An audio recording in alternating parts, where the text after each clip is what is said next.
Tugire Kristo Yesu mwami mwiza w'umwami w'amahoro urabinama zawe Kristo turaje kugusenga utabara bababaye bose n'abari mu kaga bagusange bose Kristo bahaza amahoro yawe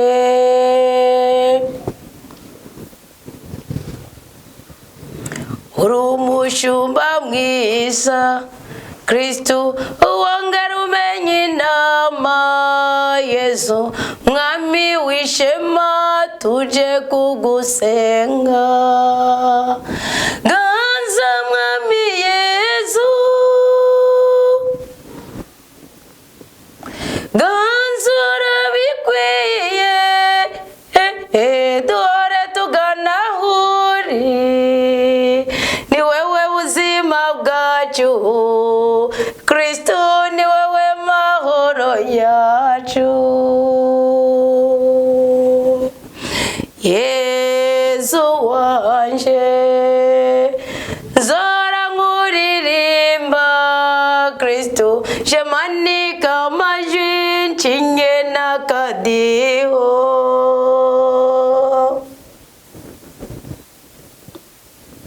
simbuka nj'umugara abagabo bivuge ababyeyi baguha impundu ni wewe buzima bwanje Kristo ni wewe mahoro yanje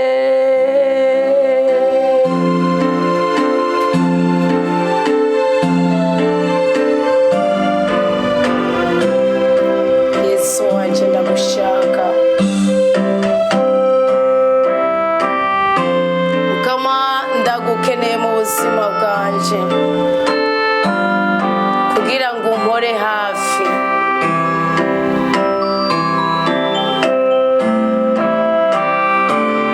inguma ari inyota mukama Yesu kugira ngo ndonke amahoro mu buzima bwanje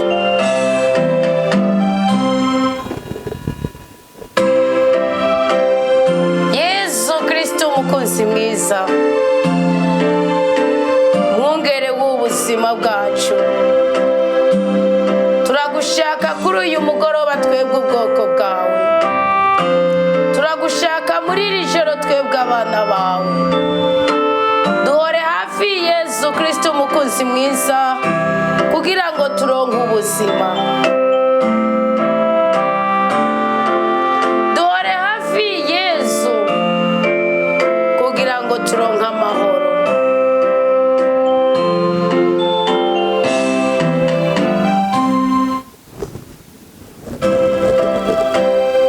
turagushimiye cyane mukama twebwe ubwoko bwawe kuko ni wowe Mana waduhaye kubona uyu munsi w'181 tugiye kurangiza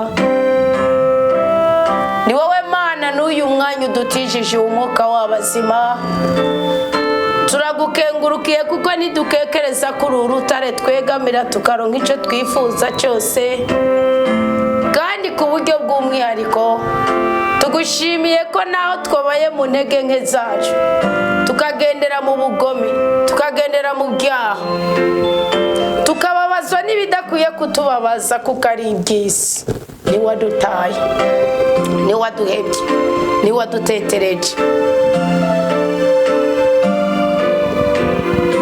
mu izina ry'umwana wawe Yesu Kristo niho turiko turashonyangira tuzi imbere yawe mu izina ry'umwana wa Yesu Kristo umwami wacu umukiza wacu umucunguzi wacu niho ducishirijwe bugufi n'iyi Zaburi 144 tugashonyanga, tugashogomanga, tugakikuza altari yawe nyeranda, ukagira umutima wuzuye urweze rwo kutubona iburyo bwawe, ibubafu bwawe, imbere yawe, inyuma yawe Mukama, maze ukaturamvurira ko cya kiganza cyawe gitanga umugisha.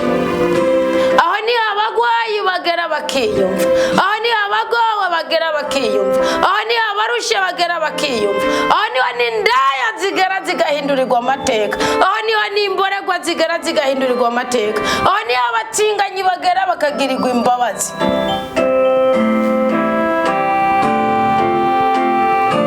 Umugore yaramaze imyaka 12 ava amaraso, yaraciwe, yarataye urugo, yarataye abana, yarataye umugabo. Muri Israeli batabona icyo bomukoza kuko ntibari mu muhohoshe, ariko ntibari bunemere yuko ateza umuvumo urugo yari kubarimo, yibera mu gashamba karaho.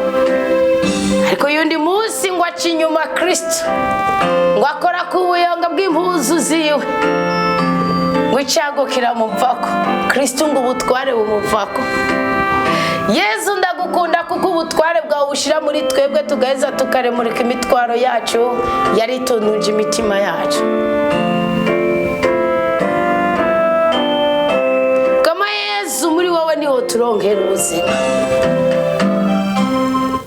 muri wowe niho abakene bagera bagatungishwa n'ubumana, bagatungishwa n'ijambo ry'Imana, bagatungishwa n'ubutungane bw'Imana, bakava mu bukene no mu butindi, gani byago bikabanukira, maze bakagaragara nk'abambasaderi b'ijuru kuri iyi si. Bene Kora bamaze kubisobanukirwa, baratuye n'akanwa kabo, Zaburi ya 84 na 85 zibivuga neza. Bagera ku rwego bavuga ngo hafi y'uruhimbi rwawe rwera ndamugabo, ngo niho n'akanuma karonka ricari cy'uduswi twako. Aho niho tugeze muri uyu mugoroba. Byatubabaje si byo twitwaje ububasha bwawe bwatumye umurozi yatwipfuje ataduhawe. Byatunanije, batubenza, batwansa, batwangirije, indoto tutarotore, amafaranga tutarose, bitagenze neza ndetse n'ibyagenze neza si byo twitwaje ububasha bwawe bwadushizemo umwuka w'abazima, tugasimba imitego y'abarozi na ya majini yaguma tugendagendera, tugahora n'umutima usimbagurika uyu munsi. Kubw'iyo mpamvu tuzanye amashimwe, kubw'iyo mpamvu tuzana ibyishimo. Tuzi neza ko mu gutunganira mu itegeko rya rudasumbwa ariho duhurira na Yehova Rafa,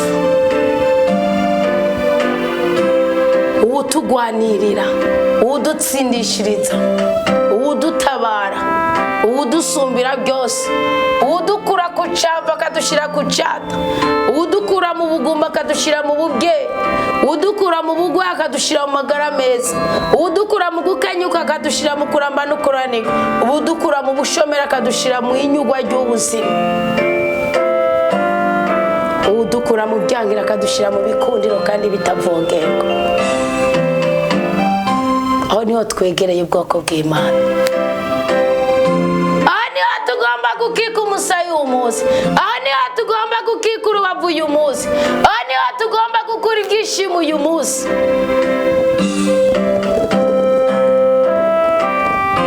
Kirutse umutima wawe, iyi Zaburi gusiga mwaka Novemba, iyi Zaburi gusiga mwagahimbano, iyi Zaburi gusiga mu iturufu y'uguhora uharanira ubwiza bw'Imana ko bukugerako, iyi Zaburi gukura mu gukenjakenja, iyi Zaburi gukura mu magara make no mu ntege, iyi Zaburi gukomeze mu izina rya Yesu Kristo.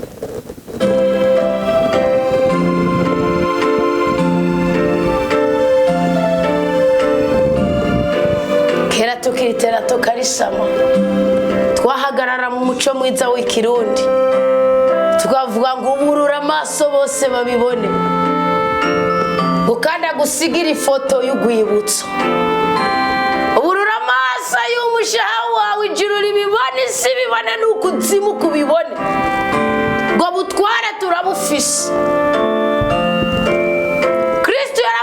ngo narose ubutware ku isi no mu ijuru. Abwira Petero ambwira ngo ngize ifunguruzo ngo n'amarembo y'ukuzimu aza gutinya azugagwa ku bwawe. Izaburi isigaye yugaye amarembo y'ukuzimu ku buzima bwawe. Umwana wawe ahora n'igicuri mu ijoro, amajini ahora aza gusambanya kandi ubwami bwawe ari ubwami bwa data. Umubiri wawe ari ingoro ya mutima mweranda. Umubiri wawe waranywanye n'umubiri wa Kristo mu masakaramentu wahawe, muri Ukaristiya wahawe, mu ijambo ry'Imana ryakuzuye. Uhora n'irari ry'umubiri, uhora n'ukwikinisha, uhora n'indoto zirimo ibigabo n'ibigore by'icyo, uhora urongorwa n'amashetani, uhora uganira n'imizimu, uhora ugaburirwa n'imizimu. Uyu munsi, today, uyu munsi, aujourd'hui, ubunyane, mu izina rya Yesu Kristo kugwe kwica cyago. Uyu munsi usigarana ifoto y'urwibutso.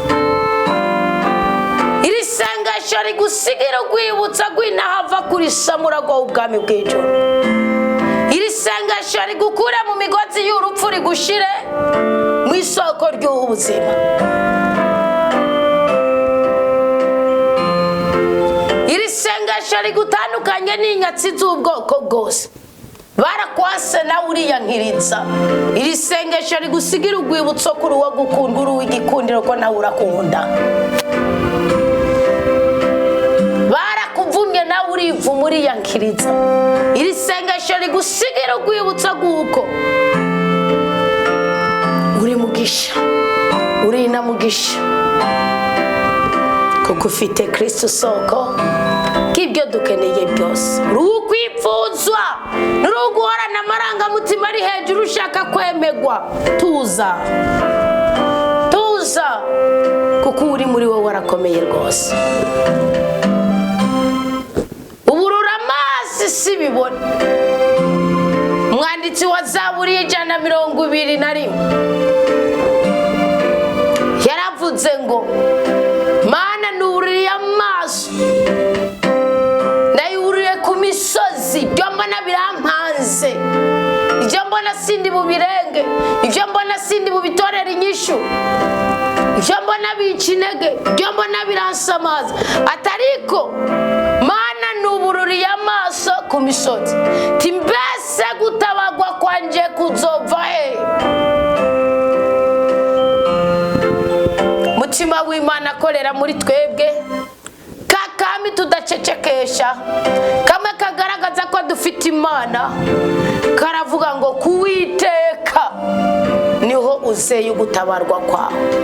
Kumukama Imana niho uzeye ubutabazi.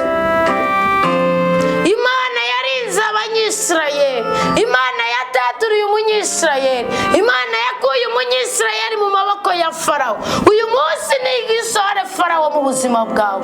Uyu munsi nigisohore Farawo mu rugo rwawe. Uyu munsi nigisohore Farawo mu buriri bwawe. Uyu munsi nigisohore Farawo mu ruhanga rwawe. Yarazanye icyangiro biremera. Uwo munsi nigisohore Farawo mu biganza byawe. Yarazanye ubukare n'umweyo biremera. Uyu munsi nigisohore Farawo mu ruti rw'umugongo rwawe. Yarazanye ubumuga biremera. Iteranirizo ry'amagufa yawe rirahondagara biremera. Uhorana ubumuga ntibamenye impamvu, bakugira amegizamini ntibamenye impamvu, ukanywa imiti y'ama-infection ntibamenye impamvu. Today Farawo asohoke mu buzima bwawe.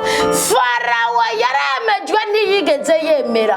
Uburura amaso yawe usigarana ifoto y'urwibutso ko hari umunsi twasohoye Farawo muri wewe, ko hari umunsi twasohoye Farawo mu buzima bwawe, ko hari umunsi twasohoye Farawo mu ruhanga rwawe, ko hari umunsi twasohoye Farawo ku mutwe wawe, ngo Aroni kugira ngo abe muri icyo gisokuru cemego kandi anabigaragazwe ko agira ubudahangarwa, ngo yasutswe kwa mavuta, araseseka no ku bwanwa, araseseka no ku birogorwa, n'agasunwa kawe, n'agasunwa k'impuzu zawe. Uyu munsi kabobereza amavuta asa n'iy'inzahabu. Uyu munsi kugwa kwa Farawo garagara ko wabaye Gosheni, ko wabaye usengera Imana y'Isirayeli, hamwe n'ihirimi Imana ikakumvira mu ijuru.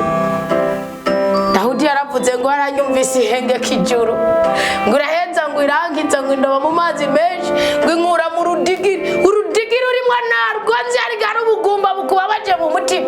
Urudigiri ntago nzi ari kibengera wikore. Urudigiri urimo ntago nzi ari nyenyeri yawe y'ubutunzi bapfukere kwitwaraho n'ibikunda. Ibazo se kubahanurira amakosa n'ibikunda. Ninda yitwara ubutunzi bwawe uzwi nawe waho buri n'Imana. Shetani nezi kuko Imana ibugwa no mu ndoto, iguhamwisha kugira mu rukundo ugira mu gikundiro mu kwemegwa. Aho hantu Shetani ni agaze kiranga kiratse ari wowe uyihayitwi. Uyu munsi bigaragare kuri umwana w'Imana usigara n'ifoto y'urwibutso rw'igikundiro. Icoma mutima w'Imana kaza kica imigera yose iri mu maraso yawe tumutizera Imana.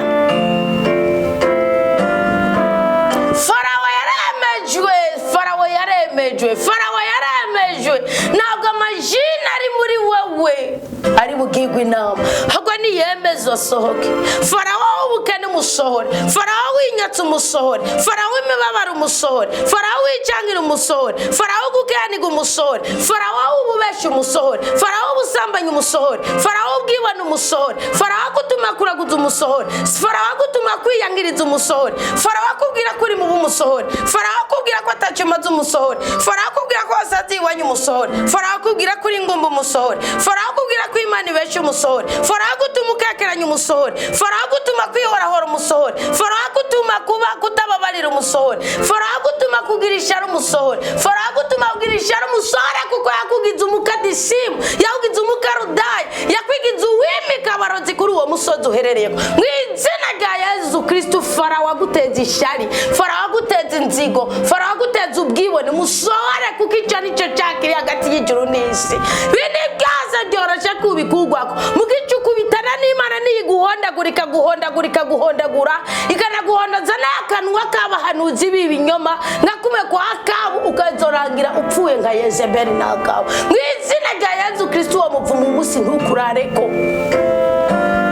Uranguduheruka bugiye kwa muganga, uranguduheruka bugiye guhamba, uranguduheruka bugiye mu bitaro, uranguduheruka bugiye ku mupfu, uranguduheruka bugiye gusambana. Ko nta Farawo ufise. Ni wa mutwe wawe uri kijogajoga ngaho, ni wa mutwe wawe nibyo kunda. Utekaniye umukene, utekaniye ushonje honyene, uhazi utangura kuganzwa n'umubiri ngo nta Farawo ufise. Niwe mwami wawe ni usenga ni wakugaburira nta Farawo ufise uramwujuje. Uyu munsi usigarana ukwibutso Farawo umusohore.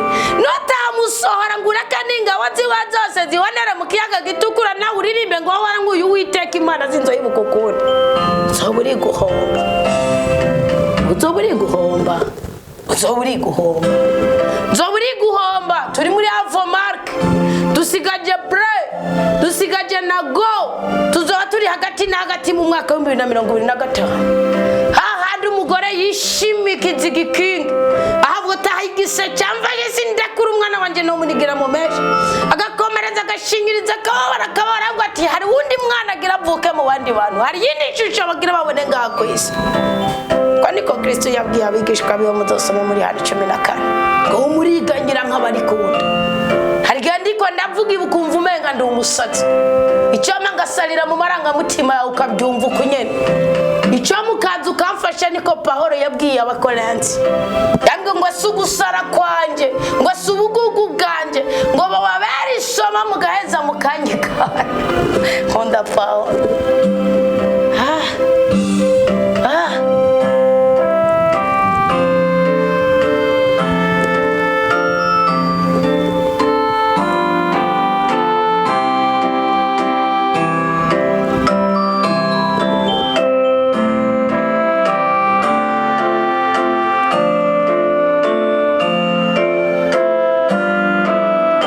Gutabaza Yesu kugira ngo nk'ubuzima.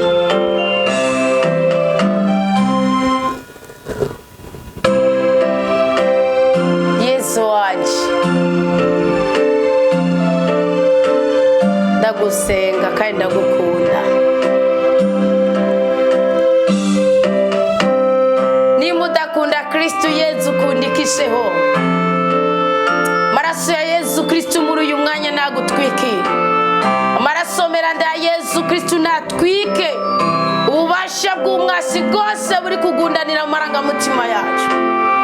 Amaraso meranda ya Yesu Kristo natwike Abarozi abarozi n'abapfumupfumu bishije mu nyamaso bagomba kurara bakuraririye mu buriri bwa amaraso meranda ya Yesu Kristo nanyanyage mu mpande zose z'inzu yawe. Wahihishije ngo akuraze mu iterabwoba, wawihihishije ngo akurazemwo, araratsikamiye umutima wawe. Nuwihishije muri plafo y'inzu yawe, nuwihishije ku mabati y'inzu yawe, nuwihishije mu mategura y'inzu yawe, nuwihishije mu mushinga w'inzu yawe, nuwa mutwe w'isamagi mwubakiye ko ku mushinga wawe, nuwihishije mu icupa wasizemwo amazi kikakubera ikigirwamana, nuwihishije muri iyo portemone yawe iri mu ibiheko, nuwihishije muri uwo mufuko w'impuzu yawe, nuwihishije muri iyo mare yawe, muri iyo porte dokima yawe, nuwihishije mu mpuzu zawe bakuragaye ko, nuwihishije mu mishatsi yawe, nuwihishije mu byo utunze, nuwihishije mu byo yatongereye ko. Mu izina rya Yesu Kristo uyu munsi amaraso ya Kristo akore rwose, amaraso ya Kristo yatsa umuriro, amaraso ya Kristo yatsa umuriro, amaraso ya Kristo yatsa umuriro, amaraso ya Kristo yatsa umuriro, amaraso ya Kristo yatsa umuriro, amaraso ya Kristo yatsa umuriro. Reka iyo mibe, reka iyo mibe, reka iyo mibe, reka iyo mibe bireka bisohoke. Dawa, dawa, dawa bireka mu izina rya Yesu Kristo.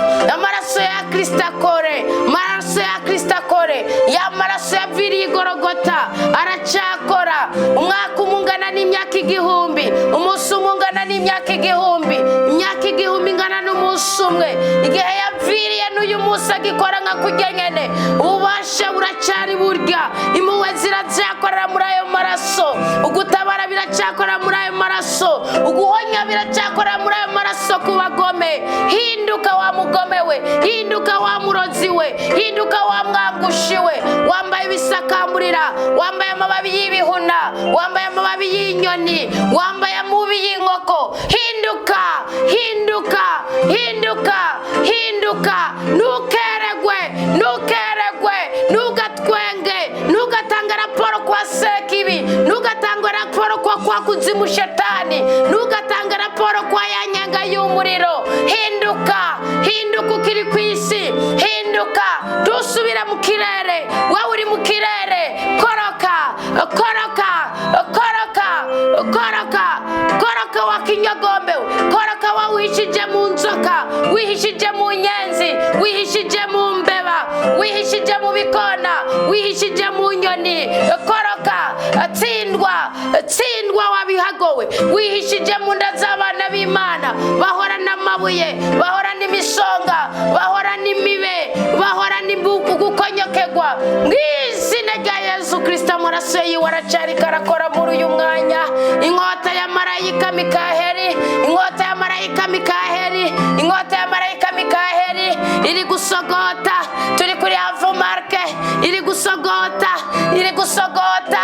Niweregwa, niweregwa, wa murozi niweregwa, wa mukinzi niweregwa, wa mwicanyi niweregwa, wa musambanyi niweregwa. Inyegeri zakwihishijemwo, intozi zakwihishijemwo, ubumara bwakwihishijemwo. Uyu musi niweregwa, uyu musi niweregwa. Ngasa ni karibu ingabo zawe nizishe, ngasa ni karibu ingabo zawe nizishe, ngasa ni karibu ingabo zawe nizishe. Aya mazina y'abana b'Imana ugomba kuniga, aya mazina y'abana b'Imana ugomba kuniga, wa mazina y'abana b'Imana ugomba kuniga. Ndabanyagoruye, ndabanyagoruye, n'abana ba Kristo. Mwizina rya Yesu Kristo uyu munsi nagitambushira shetani, uyu munsi namaraso aseseka, uyu munsi namubyimba tubona, uyu munsi namubyimba tubona, uyu munsi shetani rifata ku munwa, uyu munsi iratakaza abakozi, uyu munsi iratakaza abakozi. Ndabambura ubugwegwe, ndabambura ubugwegwe, inshinga mwasize bufunditse, ubutimwuriye ko ndabamanura mu giti yari y'imfizi, mu giti yari y'imfizi icungura abana b'Imana. Imfizi ya ku musozi wa Moriya yacunguye Isahake, niyo yagaragaye. Uwo mugabo napfa, uwo mugabo napfa, uwo mugabo napfa. Iyimanuka niba, iyimanuka niba, iyimanuka niba, niba, niba sinemera, iyimanuka niba.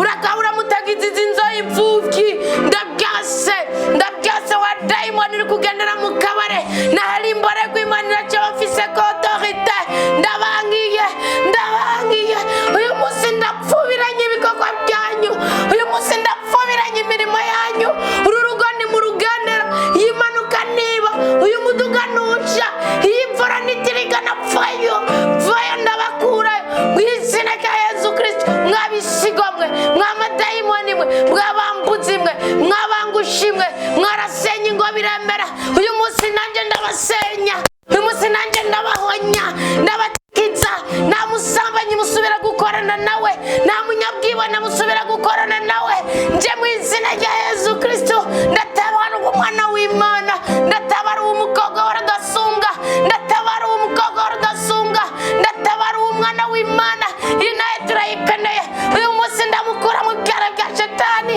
uyu munsi ndamukurayo urakabura utihishije mu banyamahanga urakabura utagiye Tanzania kuraguza nabyo abanyamahanga ufise karere kose twarakiganziye Afrika ni y'umukama isi ni y'umukama Burundi ni ugumukama ikudati kugarukeko mu izina rya Yesu Kristo umwana w'Imana nahamba uyu munsi ni uhamba imfura uyu munsi ni uhamba imfura uyu munsi ni uhamba ubutunzi bwawe wamwangushiwe aho ndiko ndavugira aho uherereye uramahoro urakabura udateje uruhamba abana b'Imana wamusuma we wabaye igikoresho cya Shetani uri bugasangira uri bukirega uri bukaririmba uri muri gospel uyu munsi ndakubatura uyu munsi ndakuhomora bya bikomere byagutumye umusambanyi bya bikomere byagutumye umusuma bya bikomere byagutumye ibiterasoni uyu munsi ngutandukanya n'isi wimatanije nayo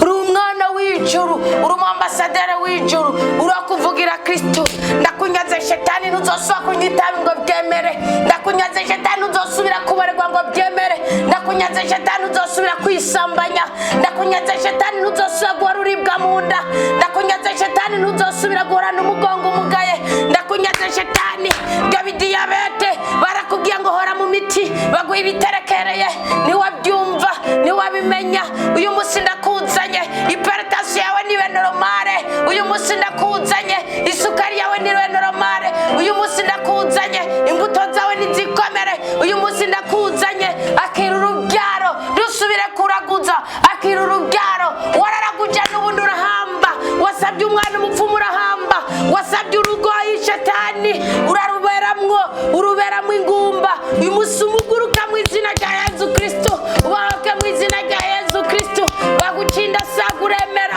uruhanga rwarushira mu icangiro uremera uyu munsi ndakuzana n'umunsi w'181 dusigaje iminsi 2 duhagarara hagati na hagati mu masezerano sinemera kugusigara n'icangiro sinemera kugusigara n'ubunebwe sinemera kugusigara n'ubugorye sinemera kugusigara n'ubugome ngwino mu nzira ya Rudasunga ngwino dukorera Imana ngwino reka iyo jene yihunga ntigukubita amakofe iyo jene yihunga ntigukubita amakofe yihunga ntigucire kwa mate yihunga uyu munsi ugira ubuzima mu izina rya Yesu Kristo byangiritse bikundike amen urakoze rutare Kwacu intara zo mu muryango wa Yuda aba mu gishitsi cya Yesu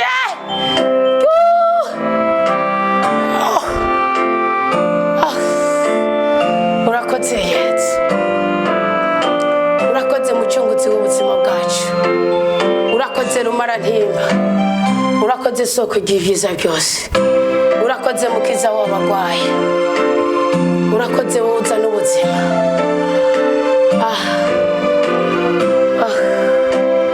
wahora ubwoko bwawe tabara ubwoko bwawe nezereza abana bawe uduhe ubuzima kandi ubuzima bw'amahoro mu izina rya Yesu Kristo duhawe imigisha y'ubwoko bwose amen.